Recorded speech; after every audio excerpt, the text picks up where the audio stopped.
In this video, I'm going to teach you how to do night photography with the Nikon Z mirrorless camera.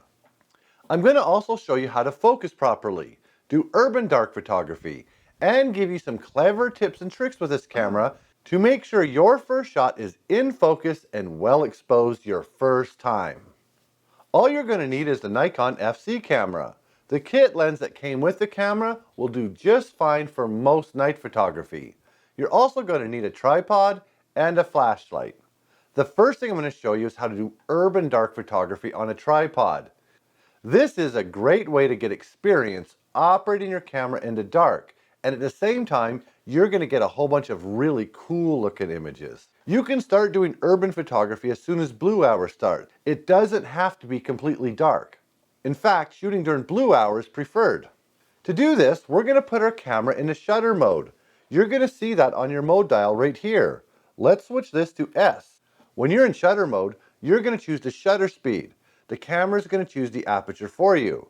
And we're going to use auto ISO. On the Nikon Z FC camera, your ISO settings are on the top of the camera. We're going to get this set to 100. And we're also going to turn auto ISO on. When you have auto ISO turned on, your camera is going to make changes to the ISO settings when it feels like it needs to. To turn on auto ISO, let's go into the menu. Now we're going to scroll down to the photo shooting menu, and we're going to use our directional pad to go right, and on this screen you're going to see ISO sensitivity settings. So let's scroll down here and hit the OK button. The first value is your ISO. That is set right up here on your camera. The second option is called Auto ISO Sensitivity Control. Right now this may be set to off. For urban dark photography, I like to turn this to on. Once you've got it set to on, touch your shutter button halfway down to return to your main screen. To do urban dark photography, you're going to be shooting anywhere from 1 to 30 seconds. If you want a lot of car streaks in your picture, you're going to choose a 30-second exposure. My favorite shutter speed for urban dark photography is a 10-second exposure. You probably notice on the dial on the top of the camera, the slowest shutter speed is 4 seconds. So we're not going to use this dial for night photography. Let's get this set to 1/3 step. When you use 1/3 step, you can use the command dials to change shutter speeds instead. Once you have this set to 1/3 step, now you can change your shutter speed by spinning the back command dial. So let's spin our back command dial to 10 seconds. This is the shutter speed you see right now. Those are fractions of a second. There's 1/10 of a second. Let's keep going till we see 1 inch. 1 inch means 1 second. We're going to continue all the way to 10 seconds. Now your camera's all set up for your first urban dark photography shot. Just put your camera on a tripod, compose, focus, and press the shutter button. Half your pictures will look like garbage because of things you can't control, like street lamps and security lights. But when these do work, they look amazing.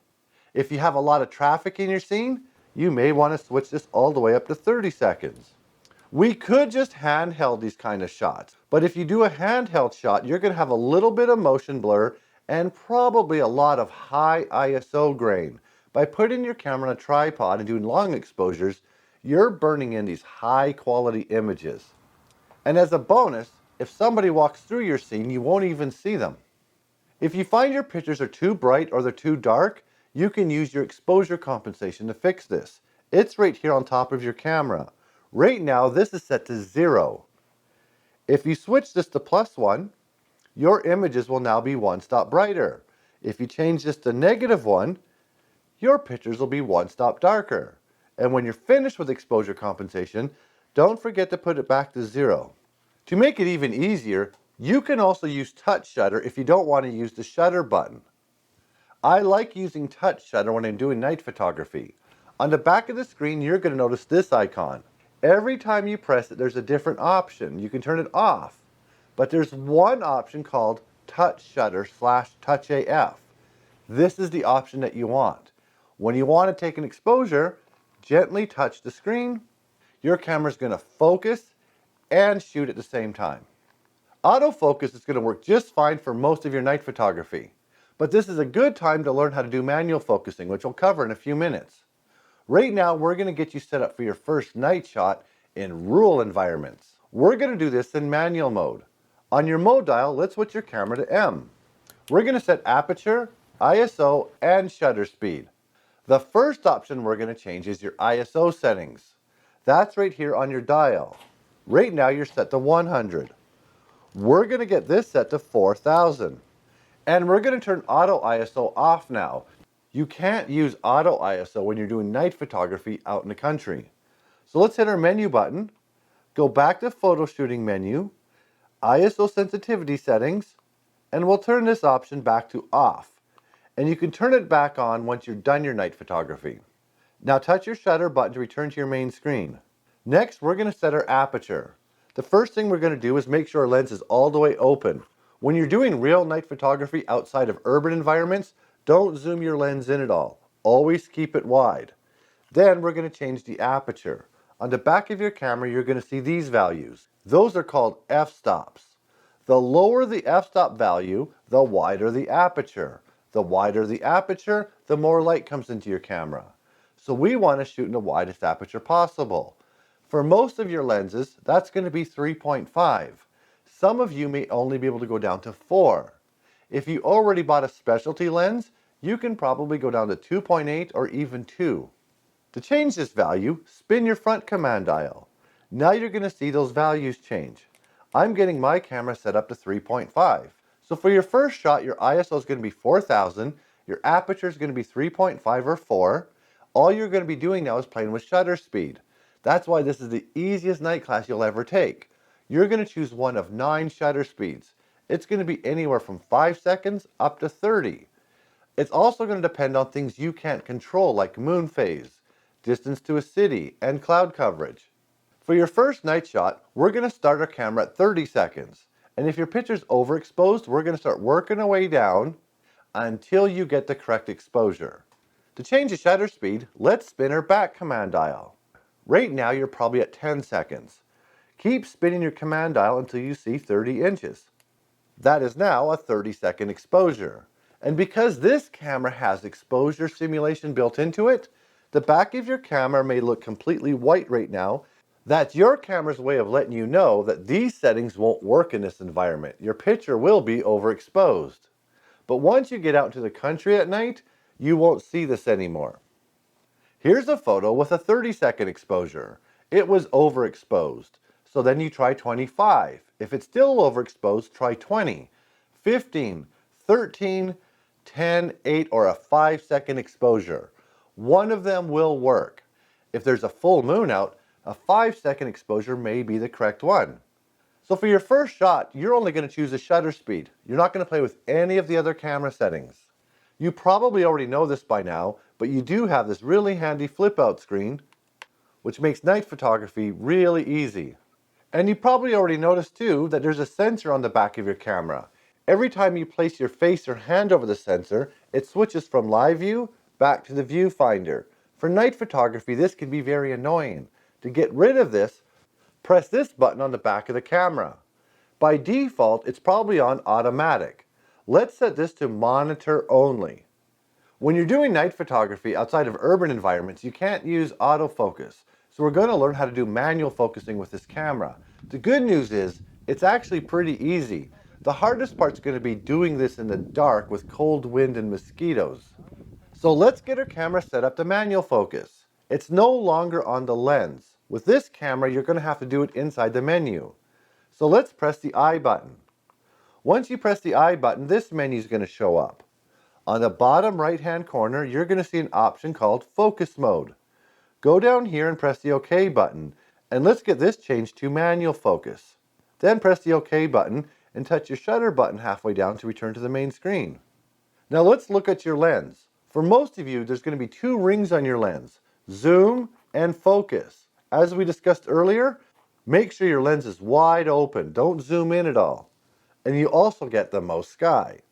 Your other ring is your focus ring. Things should go in and out of focus as you play with this. If you still have that pure white screen right now because of the exposure simulation, let's temporarily switch our camera back to aperture mode so we can play with our focusing. That's right here on your mode dial where it says A. Now the back of your screen should look normal again. Now play with your focus ring. You're going to see things going in and out of focus. But it gets even easier. This camera has focus peaking. It'll put red highlights around the areas that are in focus, but we have to activate it once. Once you activate this, you don't have to keep doing it. To activate focus peaking, press the menu button.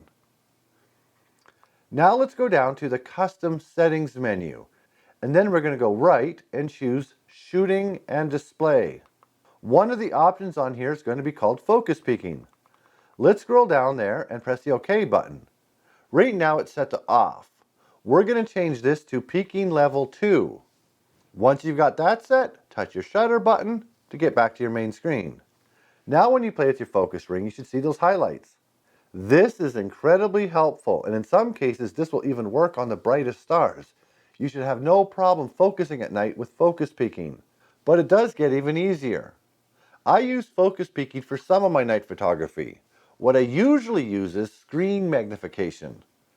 On the back of your camera, you're going to see this magnification button.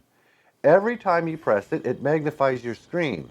If you press it all the way, it'll magnify your screen up to 8 times. Now when you play with your focus ring, it's so easy to focus. When you're using screen magnification, you can also use your directional pad to move around the screen. Then when you want to get back out, press this button until you get back to your main screen. Here's the rule of thumb. If you manually focus on something 30 feet away from you or further, you're going to be in infinity focus. That means your sky's in focus and everything on the ground's in focus except for the immediate 6 feet in front of you. This is what you're going to be using for most of your night photography. And you can use these methods on distant light sources, the brightest stars. But what I usually do is, I just get a big bright flashlight and I illuminate something 30 feet away from me or further, and I focus on that. One of these methods will get you in focus properly every time. I also highly recommend you do these camera settings at home before you go out into the country. So before I even leave my house, I've already turned on manual focus, 4000 ISO, I set my aperture to the widest possible, and my shutter speed's already set to 30 seconds.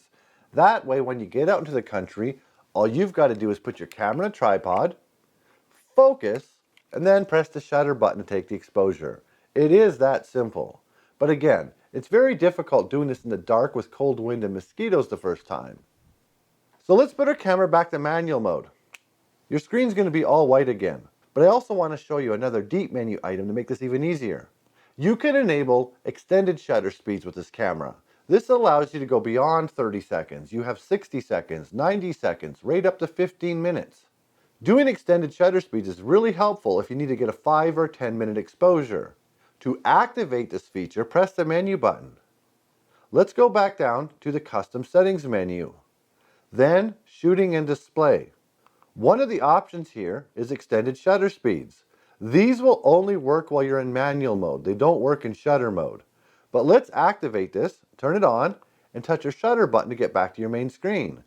Now when you spin your back command dial, you'll see 60 seconds, 90 seconds, right up to 900 seconds or 15 minutes. If you are going to be taking a 15, 10, or 5-minute exposure, it's best to put your ISO at 1 or 200. 4000 ISO with these long shutter speeds will give you an overexposed image. You also have another shutter speed on here. It's right after 900 seconds. It's called time. Time means you can start an exposure whenever you want and end it whenever you want. So when you need an irregular shutter speed, use this option. If you turned on touch shutter, all you have to do to start an exposure is gently touch the screen. Now your camera's taking a picture.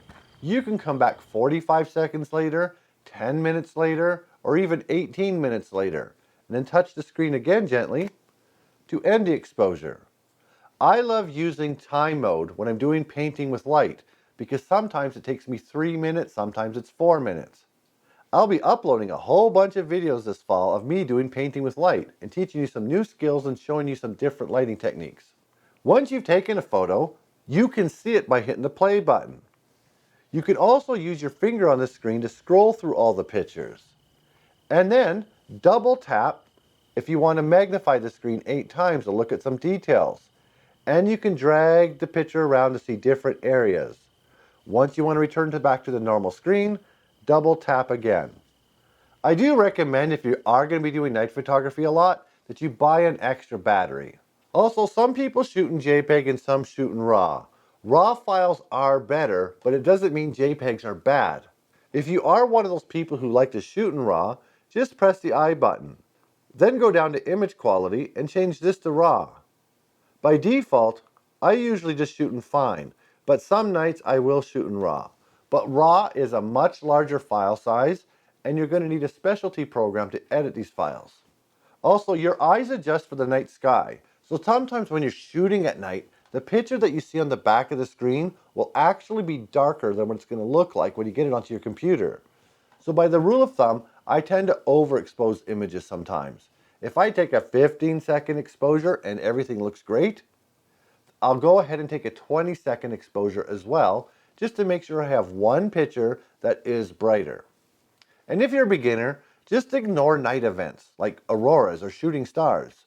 For your first shots, just worry about getting a well-exposed image that's in focus, a basic, simple astro landscape. Then when you do have auroras or other night events, you already know what you're doing.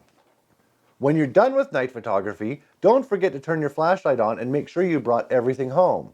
And let's put our camera settings back to where they were before we left. The first thing I do is I put my camera back to autofocus.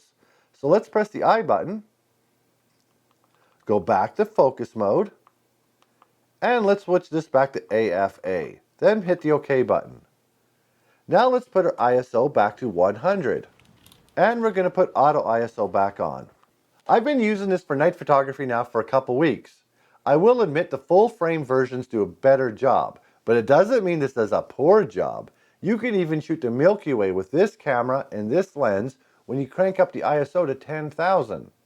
But the thing I appreciate most about this camera is that because it's so small and it's so light, it makes it more portable.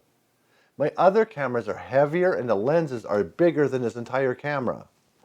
Nikon makes this whole process so easy with this camera. That's why operating in the dark is going to be the hardest thing you're going to experience with this camera. There are some other lenses that will make dark sky photography even easier. I'll put a link to my favorite one in the description below. But when you get a lens with a much wider aperture, you're going to be able to shoot the Milky Way and other skies where there's no light, no moon, or no clouds much easier. If you do have any questions or comments about this video, please leave it in the comment section below. And tag me on Instagram if you get a great shot. Thank you so much for joining me tonight. Good luck with your night photography.